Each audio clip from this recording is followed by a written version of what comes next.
Valentine's Day, just 2 weeks away, many are eager to find love, but you should be careful because scammers often pose as potential partners on dating apps and social media.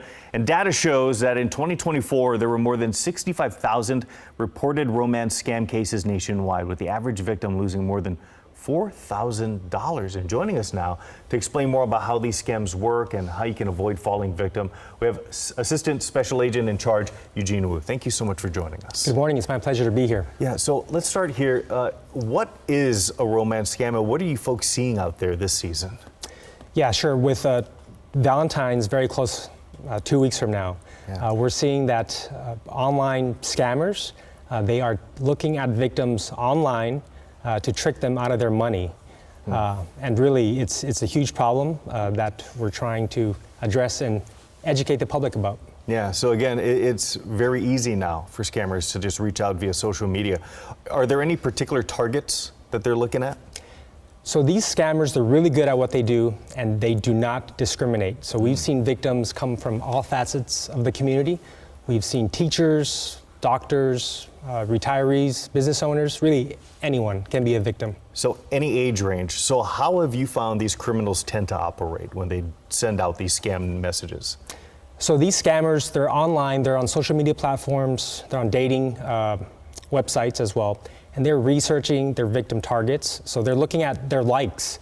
For example, if the person posts a picture about liking hiking or reading, these scammers, they're gonna like it too. Yeah, and that's also one of those reasons, even for my mom on social media, I've made sure that she can't just be befriended by anybody. Has to, you got to work with those settings there. So what are some of the indicators that you or maybe someone you know might be involved in one of these scams? So the biggest red flag for someone that they should look out for is if they've never met this person in real life, that is a big red flag. Second is if the scammer or the person that they're talking to is asking for money. Simply put, they're trying to get their money. And another big red flag is if they're asking for personal or banking information. That's another thing to watch out for. Now, sometimes these scams, they can devolve pretty quickly, but some even do take some time. So it is easy to fall for some of these, for certain people.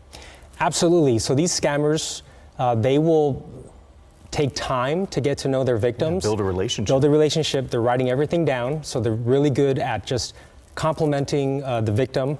So this happens over an extended period of time. And once they gain that victim's trust, that's when they're going in and asking for money or pitching in an investment fraud or an investment deal. Sure. Okay, well, I'll get you out of here on this.